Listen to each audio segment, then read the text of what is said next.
The Peter Schiff Show.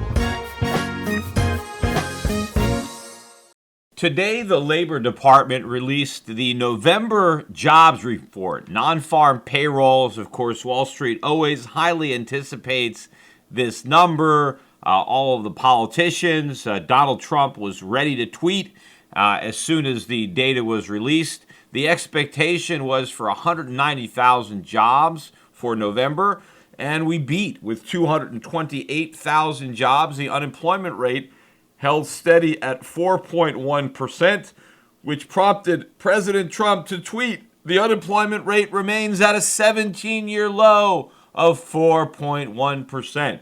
Now remember, when Trump was running for office, he called 5% unemployment the biggest hoax in American history, claiming that the rate was really 30, 40, 50%. Well, if 5% was the biggest hoax in American history, what's 4.1%? It's an even bigger hoax. So this is the biggest hoax in American history, except the difference is now Trump is the purveyor of that hoax. He is no longer calling it out. He is now participating in the same hoax that he criticized in order to get elected. The numbers that missed were the average hourly earnings, which again, everybody keeps talking about how earnings are going to go up.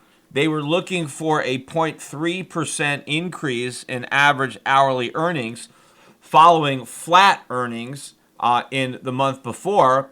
Well, not only did they not get 0.3, they got up 0.2, but they revised last month's 0 to down 0.1. So instead of being up 0.3 from 0, we were up 0.2 from minus 0.1. So really very disappointing numbers on the wages. Labor force participation rate held steady at 62.7. That's near the lowest it's been in this cycle.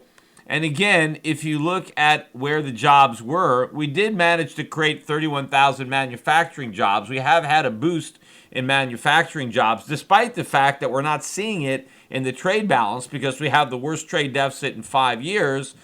So I don't really know what everybody's manufacturing if we're not exporting it or if it's not reducing our imports.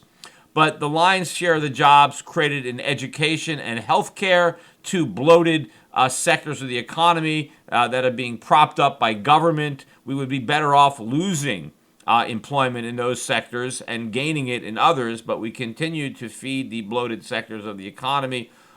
Leisure and hospitality, big drop from last month, but still created jobs. The professional business services, temporary help up there. But again, you know, a lot of low-wage jobs, a lot of part-time jobs. Nothing has changed, right? It's the same phony jobs that President Trump was calling Obama out on. It's what helped him become elected because it resonated with the people who had those lousy jobs.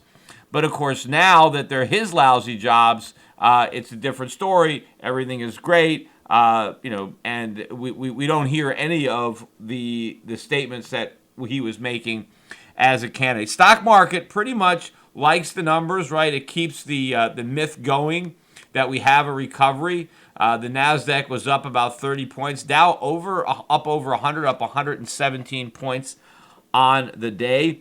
Gold was relatively flat, up about $1, but it got beaten up by about $17 yesterday. It was down all day and then sold off on the close as interest rates were rising. That might have put some downward pressure on gold, although ultimately falling bond prices and rising interest rates are going to be bullish for gold because what's going to be moving the bond market down is going to be higher inflation.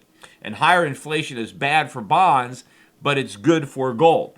But we're not seeing a lot of interest in gold. And I'm going to get more to that later, but I want to talk a little bit more about some of the economic numbers that came out today. In addition to the jobs numbers, we got the wholesale trade numbers for October. That's the first month of the third quarter. And they were looking for minus 0.1. Instead, we got minus 0.5. And that is going to provide a drag on fourth quarter GDP. In fact, they even revised down the prior month from up 0.3 to up 0.1. all of this did cause the Atlanta Fed to reduce its forecast for fourth quarter GDP back below 3%. It was at 3.5% at the beginning of the week. And when we got the larger than expected trade deficits, they moved it down to 3.2 midweek. I think that was on Wednesday. And now when we got the bigger than expected drop in inventories, they moved it down to 2.9. The high point back in late October, early November, the Atlanta Fed had a prediction for Q4 GDP all the way up at 4.5%. So we've come down from 4.5 to 2.9. I think we're doing the GDP limbo again. I think we're going to start to see all these high hopes wearing off for big economic growth. So I think we're going to see deceleration of that spike above 3% that got Trump so excited.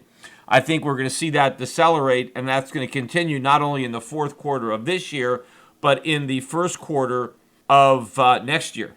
Of course, a lot of the enthusiasm is basically based on the expectation that these tax cuts are going to add substantially to economic growth. And I've talked about why I don't believe that is going to be the case, although they're already talking about a lot of changes. Now I'm hearing rumors that, well, maybe the corporate rate will be a little higher, maybe 22%. There's now some pressure regarding the SALT deductions. I'm hearing a lot about them maybe expanding that $10,000 deduction. Right now, the way it was passed in both the House and the Senate, you can deduct up to $10,000 worth of property taxes, right, from your federal income tax, but you cannot deduct your state income taxes. So they're making a distinction between property taxes and income taxes, probably because all the states have property taxes, right? Every state, including the Republican states, have property taxes, but it's the high tax states that have both. So this was really a shot to the Democrats by saying, we're not going to let you deduct your income taxes, just your property taxes. And that also was, I think there was some pressure from the realtors. They wanted that deduction in there because the property tax deduction helps to increase the value of property because of the deductibility of the property tax. But if they end up expanding the deductions to include income taxes too, where you can deduct $10,000 total of your state and local taxes, whether you choose your property taxes or your income taxes, you just get $10,000. If they do that, that's going to cost a lot of money because there are a lot of people that don't pay $10,000 worth of property taxes. Let's say you have $5,000 worth of property taxes, and so you get to deduct $5,000. Well, if you also paid $5,000 in income taxes, now you get a $10,000 deduction. So if you allow people to use their income tax and their property tax, a lot more people are going to max out at the $10,000 level. So that is going to blow an even bigger hole in the budget. So how are they going to make up for it? How is the Senate going to make up for that lost revenue if they make that change? Well, maybe they'll raise the corporate income tax or do something like that. But also, nobody's really talking about this. That will be very bad for the real estate market because once you have a $10,000 cap, most people who have a decent amount of income, right? Let's say you make $150,000 a year. Chances are you paid $10,000 in income taxes, and so if you max out your deduction on income taxes, well, then you don't need the property tax deduction, or you can't use it. So that takes away one of the incentives for people to buy a house in the first place. They might as well rent because they're not going to be able to deduct their property tax. Also, with the mortgage cap, if they end up going with the house version where you can only deduct interest on the first $500,000 of your loan, if you're in a high tax state like California where you need $1 million loan to buy the average house, you can't deduct half the interest, and you can't deduct any of the property taxes because if you're buying $1 million home, chances are you're paying $10,000 a year in state income taxes. So if you're using up all of your SALT deduction using your income tax, then you don't get any benefit from buying real estate. So if they make this change, not only will it be more expensive and therefore widen the deficits and result in other taxes having to be increased, but it will be even worse for the real estate market than what has already been proposed. Hey, turning back to politics, so Al Franken, finally resign. I've been talking a lot about Franken and about the allegations and about the fact that I think he's a pawn in a political game that the Democrats are playing. And in fact, if you listen to his resignation speech, that's exactly what's going on. Although one of the interesting things about Franken's resignation speech is he went out of his way to say, look, I respect the rights of women to come out and say the things that they're saying. But then he basically said that they're all lying because he denied most of what he's been accused of doing. And so he is, in fact, calling these women liars. He's just resigning anyway out of respect for women because apparently they have a right to lie. And since they've lied, well, then he needs to do the right thing and resign because everybody in his party says he needs to resign because they got to bow down or worship at the altar of political correctness. And so if a woman accuses you of something, then it's true and you have to step down. But also part of his speech, he called out President Trump and senatorial candidate Roy Moore for doing much worse things than he did. He said, hey, I'm stepping down, even though I didn't really do anything wrong, right? I'm stepping down because people are falsely accusing me of stuff, and I'm going to step down anyway because it's the right thing to do because, I care about women and I care about women's issues. But look how ironic it is because the president is an admitted sexual abuser, and he's not resigning, and the Republican Party is supporting somebody who molested young women. And so, the Democrats, we're the party that is against sexual harassment and, sexual abuse. And the Republican Party is the party that's in favor of it, right? If they're the ones that, they're the party of sexual harassers and sexual abusers. So this is what is going on. And by the way, the president's popularity, I forget the exact number, but I read today that Trump's popularity is now at an all-time low, the lowest it's been since he's been president, despite the fact that apparently he's going to finally have a victory in the tax bill. He's never been less popular than he is right now. And if this continues, this does not bode well for the midterm elections.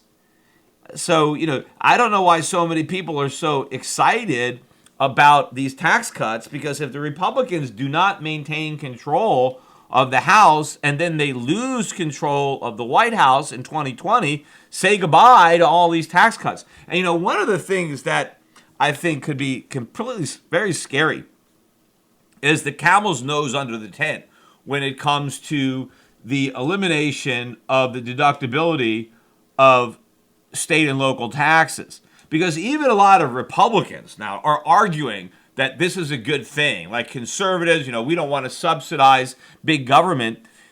It is a conservative principle that we should not tax people on money that has already been taxed by the states. I mean, they recognized this in the first income tax during the Civil War.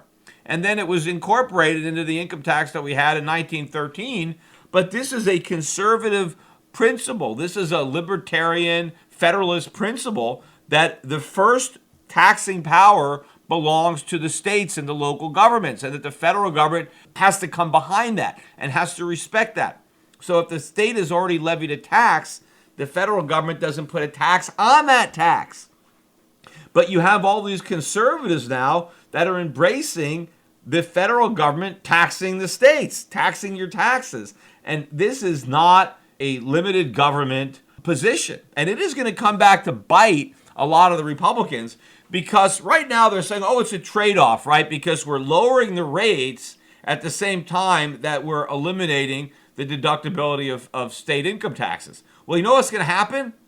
When the Democrats take control, they are going to raise the rates back up, but they're not going to eliminate the SALT deduction. They're going to keep them there.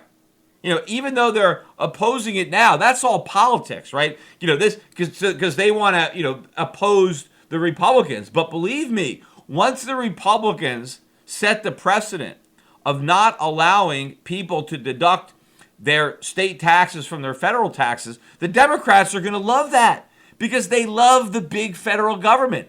And of course, the people who pay the high taxes, are the people who itemize. It's the rich people. And in a lot of these blue states, there are Republicans. They're just in a minority. And so there are a lot of Republicans who are getting the benefit of the state and local tax deduction. So once the politics are gone, once the Democrats have control of the White House and Congress, they are going to jack these tax rates back up, but they are not going to restore the deductibility of state and local taxes, especially, on the upper earners. So maybe they will, maintain this $10,000 number, but they are not going to restore it for upper income people. And of course, over time, inflation is going to completely destroy the value of that $10,000. And so this is going to come back to bite every Republican. As I said, the camel's nose under the tent. The Republicans never should have let this camel's nose into the tent, because they have established a precedent that says we're not going to provide for the exemption or the deductibility of your state and local taxes. They should have held down to that. Even Ronald Reagan, I think he described that as the most sacred of sacred cows, that we have to preserve that, right? We should get rid of the real estate deduction. No, they have to hold on to that because of the lobby of the real estate industry. This one is much more important. This is a principle, a Republican principle, that is totally being abandoned out of a political vendetta, out of expediency. And believe me, Republicans will rue the day that they did this, because we're going to end up with the worst of both worlds. We're going to ultimately end up with much higher marginal tax rates than we have now, and you won't be able to deduct your federal income taxes from your even higher state taxes. So it's a recipe for big government. Now, in another example of having to be careful what you wish for, let's talk about Bitcoin. Right? I'm sure a lot of people wanted to hear me talk about Bitcoin, especially to make fun of me because I don't own it. But Bitcoin, over the last few days, on Coinbase, I guess, got to 19,600, I think. I mean, huge increase. In fact, when I recorded my last podcast, as I was recording it, it was at like 13,250. I think I was reading it off as I recorded it. By the time I uploaded it, it was already mid 14,000s, and by the following morning, it was at 15,000. And as I'm recording it now, on a Friday afternoon, we're just under 16,000. We're at 15,700, which is down about 900 on the day. But the low this morning was 13,400 or so. I mean, so we were down about 3,000 from the high. I mean, we were getting incredible volatility, but obviously we've had a huge jump in the value of Bitcoin. And the catalyst is the introduction of futures trading, which is going to begin on Sunday night. So Sunday night is when they're going to start trading futures on Bitcoin. And I think in anticipation of this, you had this big run up in the price. But as I said, be careful what you wish for, because a lot of people are convinced that this is just going to be the next up move. Right now that we're mainstream, now that we've got futures trading, this legitimizes Bitcoin, this mainstreams Bitcoin, and now it's going to be even bigger. Now we've got the blessing of the powers that be. Now we have more institutions are going to be able to get involved, and this broadens the demand, and so everybody is so excited. But what if the opposite happens? Right? Now, I don't know, maybe it won't happen for a while, but what if one of the reasons that Bitcoin went up so much is because there are some people who want to short it, but they want to short it at a higher price. So they go into the market and they buy up a bunch of Bitcoin in order to get the price higher so that when they short it on Sunday night, they can short it at a high price. Now, once they're short, and of course, when you're short, you have a lot of leverage, right? Once you short a futures contract, you're making a much bigger bet. So you can buy Bitcoin in a relatively thin cash market and push up the price. And then once you get the price higher, right, now you short futures contracts. And then what do? Then you take the actual Bitcoin that you bought to help push up the price, and now you dump them on the market. And when you dump them on the market, the price goes down, and now you clean up on your short because you end up making a lot more on the contracts you shorted than what you lose on the Bitcoins that you're selling, because you have all this leverage on the short. So you're actually profiting more on the downside then you're losing. Now, maybe this is going on. I don't know. Just try to guess where all this buying came from. Of course, also there could be buy the rumor, sell the fact, right? People, oh, we're gonna get this thing listed. Let's buy it in anticipation of the listing. And then it get listed, and then you sell. So there is a lot of risk here that the price of Bitcoin could collapse after futures trading. Now, no, maybe it goes the other way. Maybe this bubble continues to grow. But as I said many, many times, it doesn't matter how big the bubble gets. All the air is going to come out one way or another, right? This thing is going to collapse. And in fact, I saw more people on the television today trying to justify the regulation that they believe is coming to Bitcoin and saying this is a good thing. Like, we need more regulation, we need more transparency, that getting government involved, getting more regulation, more government control is a good thing. I mean, that's nonsense.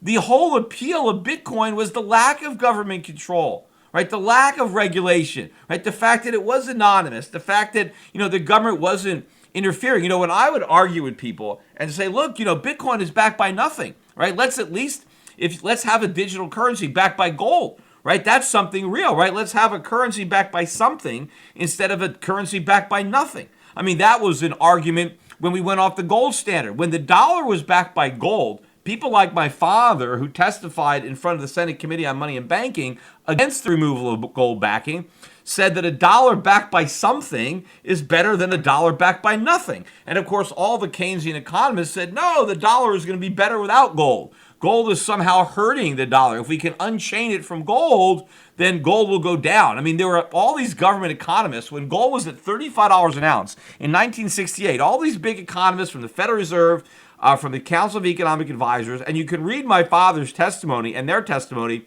in the back of his book, The Biggest Con. But my father was the only person that said if we go out the gold standard, the price of gold is going to soar.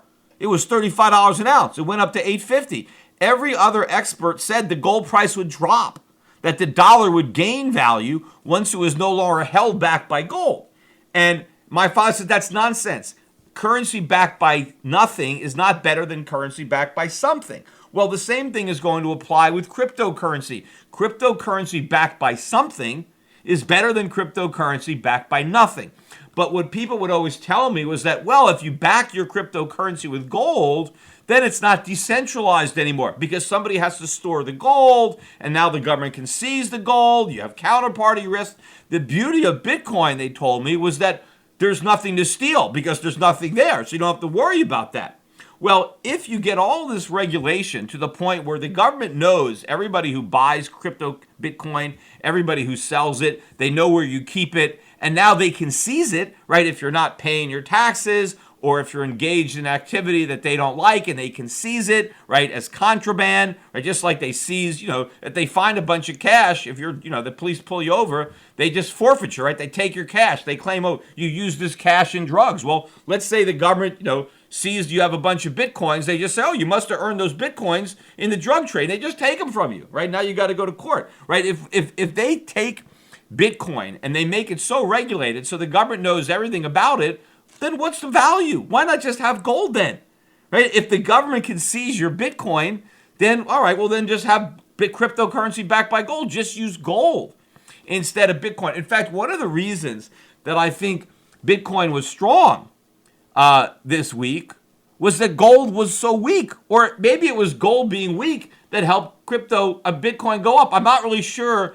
at this point what is the dog and what is the tail in this relationship, but I am very convinced that you now have Bitcoin and gold trading as in competition with one another. I think they're going to be negatively correlated. Why is that? Because all the people now, all the money that is now chasing Bitcoin, everybody, and I've heard so many interviews now, everybody concedes that it's not money, that it's not currency, that no one is going to spend it, nobody is going to use it, right, other than maybe criminals, but no honest person is going to use Bitcoin. They're going to save it, they're going to hoard it as an asset. right? That it's too slow, that it's too expensive, that it's too volatile and too valuable to be used as money, right? It's an asset, right? Now, what kind of asset is it? It doesn't generate income. It doesn't pay interest. It doesn't pay dividends. So it's supposedly just a store of value, right? Like gold, right? Gold doesn't pay interest. Gold doesn't pay dividends. So they're saying it's digital gold. Well, if it's digital gold, then it's in competition with gold. And I think as gold goes down and Bitcoin goes up, that just fuels the frenzy. Like, hey, if you want a safe haven, if you're looking for something that's going to protect you in times of political uncertainty, a hedge against inflation, just buy Bitcoin instead of gold. This is what people are doing. But what that means is if gold really starts to move up, then all of a sudden people are going to say, wait a minute, let me just change now. Well, all of a sudden gold is moving up. Let me just take some of my Bitcoin and let me buy some gold. And I do believe that if it's a choice between Bitcoin and gold as far as who's going to win the battle of what's the best store of value, what's the best safe haven, gold is going to win hands down. Because once you take the ridiculous argument that, well, Bitcoin is going to be money and currency, right? Once you take that out of it and you're just looking at Bitcoin as an asset, as a store of value, there's no value to store, right? Why is gold a store of value? Because you're storing actual gold. Gold is a valuable metal, right? With characteristics and properties that have been desired for centuries.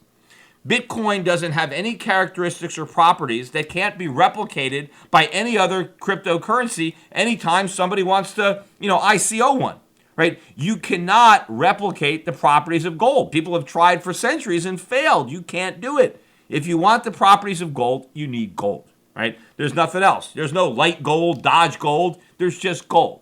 And so when it comes to this competition, gold is going to win, right? But right now, it's all about momentum. People ask me, interviews, why are people buying Bitcoin? Why are they buying it? Because it's going up. Now, there are people who bought it originally years and years ago, not that many actually, who, bought it because they didn't trust central banks. They didn't trust the Fed. They were worried about inflation. In fact, I was reading an article today interviewing Cameron Winklevoss, who is one of the twins who are basically, I think, the first crypto billionaires, although I don't know if they're each billionaires or they have $1 billion or more combined, between the two of them. But anyway, he was being interviewed, and one of the questions that he was asked was, is he worried about all the competition for Bitcoin, all the other cryptocurrencies that have already been created, and all those that may be created in the future that have yet to be invented? Is he worried about diluting the value because there'll be so many other cryptocurrencies to choose from? And his answer was no, not at all. Because he said that Bitcoin is not in competition with any of the other cryptocurrencies, that its only competition is gold. Now, either these guys are just brilliant marketers, or they're complete fools who happen to have gotten rich despite their foolishness. But I do believe that trying to target gold as your competition is a smart thing. I just think that people who are buying into it are doing something dumb. Now, maybe they're getting rich now because other people are doing the same dumb thing. But Bitcoin is not competing with gold. It is, in fact, competing with all the other cryptocurrencies. And none of them are real competitors to gold. Obviously, Bitcoin has far more in common with other cryptocurrencies than it does with gold. It actually has nothing in common with gold. That is the reality. But I think the Winklevoss know that that is how you get the institutional money. That is the story that is trying to bring in the big investors, is to try to separate Bitcoin from all the other cryptocurrencies by saying this alone, Bitcoin alone, is the one that competes with gold, when the other cryptocurrencies are no different than Bitcoin. They're just a different cryptocurrency, but the properties are the same. In fact, in many cases, the properties are better. They've improved on the original. It's just a different cryptocurrency. But the Winklevoss want to make sure that this is the one that is considered to be digital gold. The rest can be whatever you want them to be, but they're trying to, infuse Bitcoin with this property and say it's in competition with gold. And so that, feeds into what I'm saying, that they're going in opposite directions because that is how a lot of people are looking at Bitcoin as a competitor to gold. So if gold's doing poorly, then Bitcoin is attracting investment. But conversely, when gold finally starts to break out, that will lessen the appeal of Bitcoin, because now people will say, oh, gold is acting as a better store of value. Gold has less volatility, so let's move into gold. The people who are buying it now and the institutions who are buying it now, they don't care. They couldn't care less about any of that stuff. They're just buying it because it's going up. They've got suckered into the hype. Now, sometimes they adopt some of the, the story, some of the sexy story that helped, bring in the buyers. But the bottom line is they're buying it because it's going up. And as long as it's going up, they'll keep buying it until it stops going up and starts going down. And then when it stops going down, they're going to sell it, right? Now, the diehards, the real, Bitcoin, I'm in it for the end, right? They're never going to sell, so they'll ride it all the way down. But the people who are jumping in now, they don't have any kind of political philosophy. They're just trying to make money. And they're greedy, and they're jumping on a moving train. And when it starts to move in the other direction, well, they're going to jump off that train. And the problem is, though, if a lot of people try to jump off that train, it's going to be a train wreck.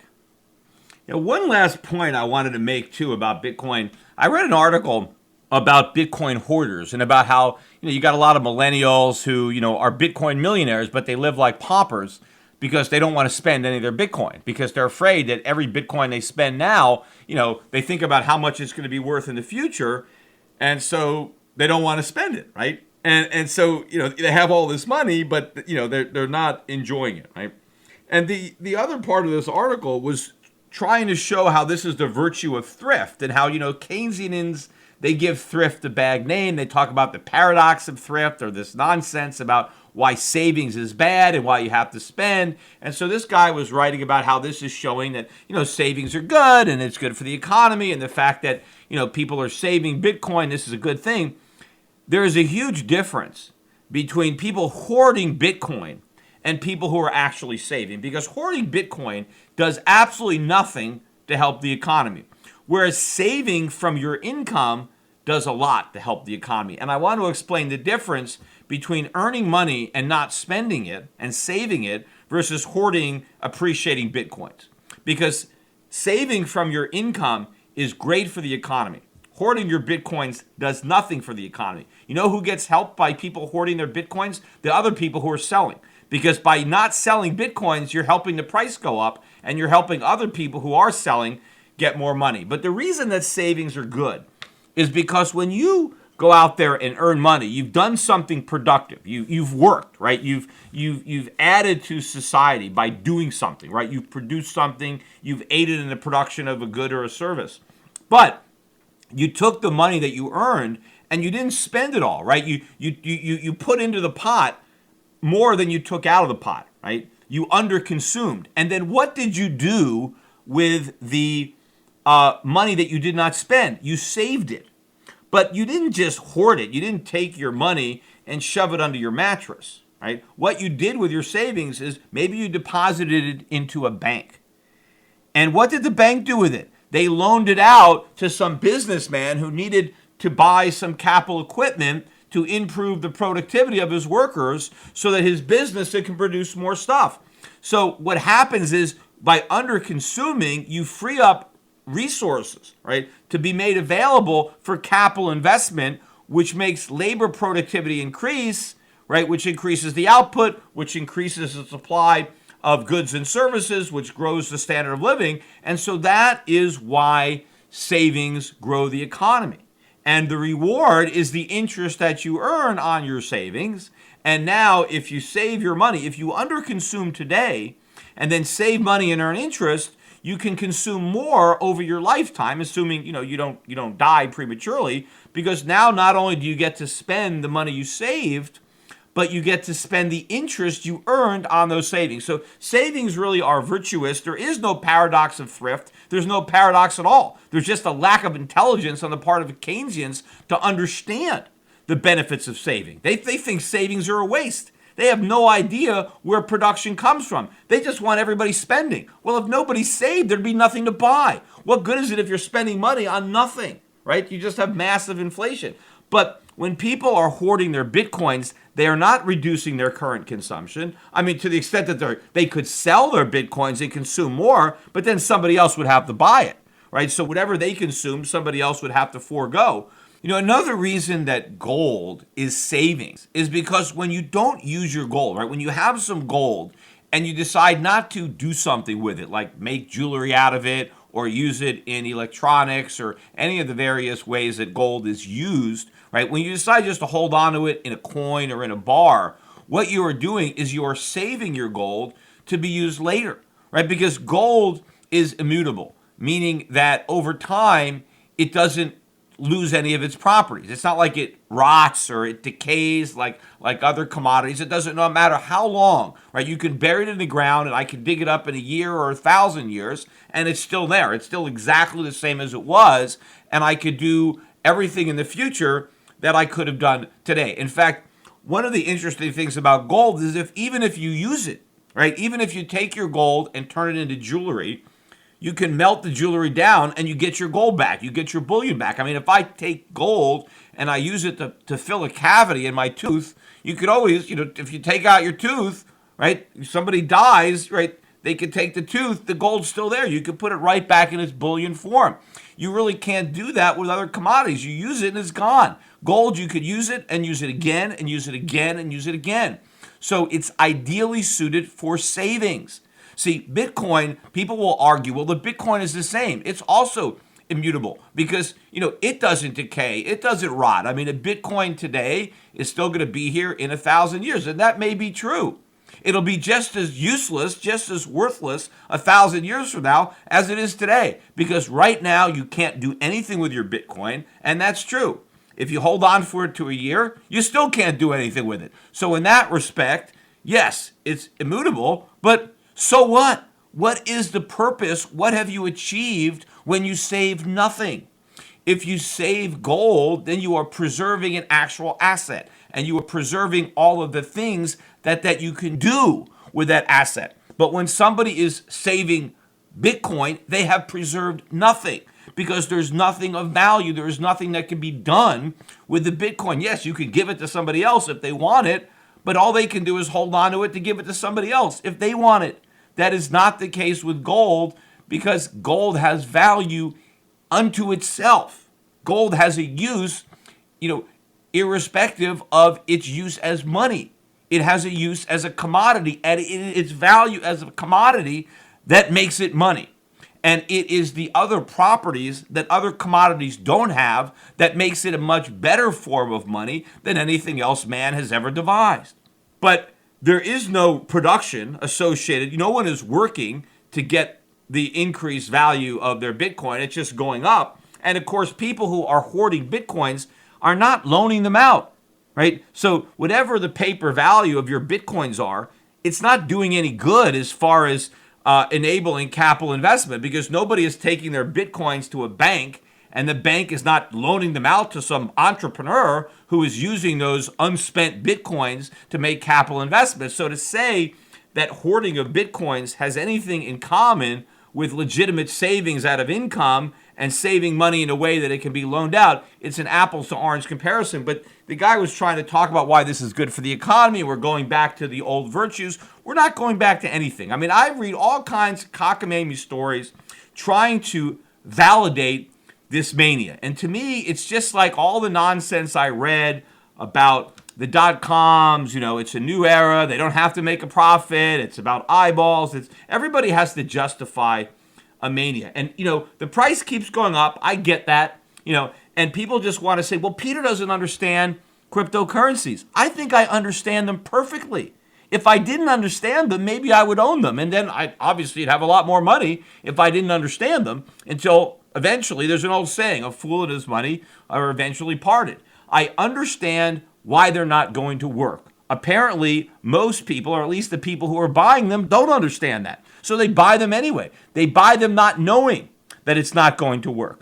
But as long as you have a greater supply of fools that will continue to buy, well, then the price is going to keep going up until one day the price implodes. And what I can tell you is this, So many people, like a Pavlovian dog, right, have been trained to buy the dip, right? Every time the price comes crashing down, everybody expects it to go right back up. Well, that is going to work every time until it doesn't.